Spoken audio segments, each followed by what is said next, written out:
ভাঙড়ে ফের জমি আন্দোলনের মেঘ। বাম আমলে পাট্টা বেরিয়ে সেই জমি ব্যবসায়ীকে বিক্রি। ভাঙড়ে বিক্ষোভের কেন্দ্রে 170 বিঘা জলাভূমি। এবারও পরিবেশ ও প্রকৃতি প্রশ্নে।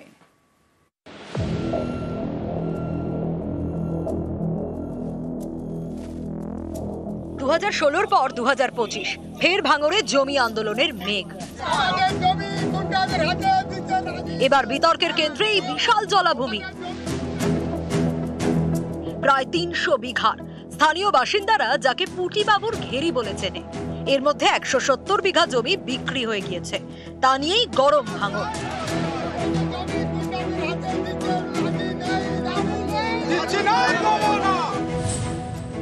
এই 170 বিঘা জলাজমির মধ্যে 50 বিঘা জমির পাট্টা বিলি হয় বাম আমলে। অনেক ক্ষেত্রে বাবার পাট্টা পাওয়া জমি এখন সন্তানেরা ভোগ করছেন। অভিযোগ, বাকি 120 বিঘা জমি অনেকেই পাকাপাকি ভাবে দখল করে ফেলেছেন।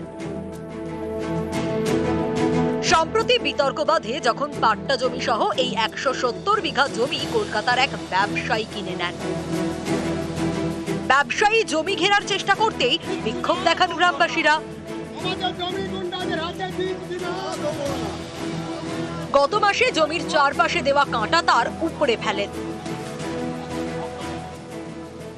আমাদের জমি জোর করে নিয়ে ধান্দা করতে, আমাদের জমি আমাদের কিছু না বলার কারণে ঘিরে নিচ্ছে। আমরা কালে এসে ভেঙে দিচ্ছি। আমাদের কাগজপত্র দলিল পাট্টা সব আছে, থাকার স্বার্থে ওই ওরা সব জোর করে জমি ঘিরে নিচ্ছে, না বলে আমার সঙ্গে বলা কওয়া না করে।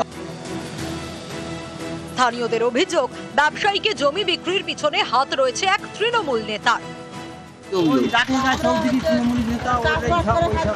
কার্যত এখানকার যারা প্রমোটার শাসক দলের সাথে জড়িত, তারা সবাই মিলে এই কাজ কারবার চালাচ্ছে।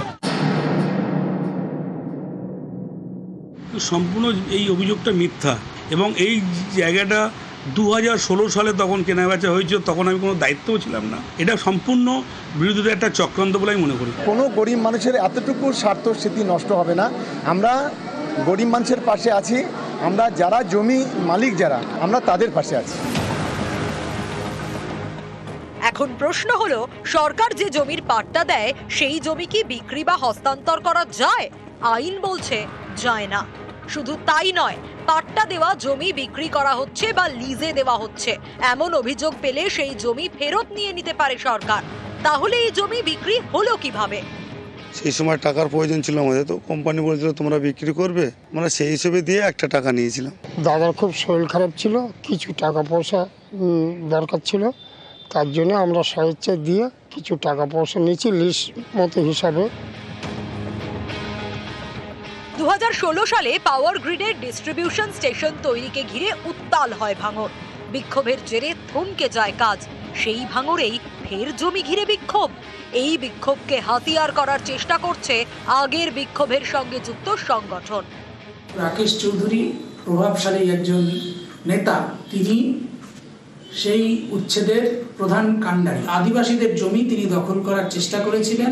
পুলিশ এখনো পর্যন্ত তার বিরুদ্ধে কোনো ব্যবস্থা নেয়নি। কৃষকদের এইভাবে উচ্ছেদ করার বিরুদ্ধে প্রতিবাদ জানাই।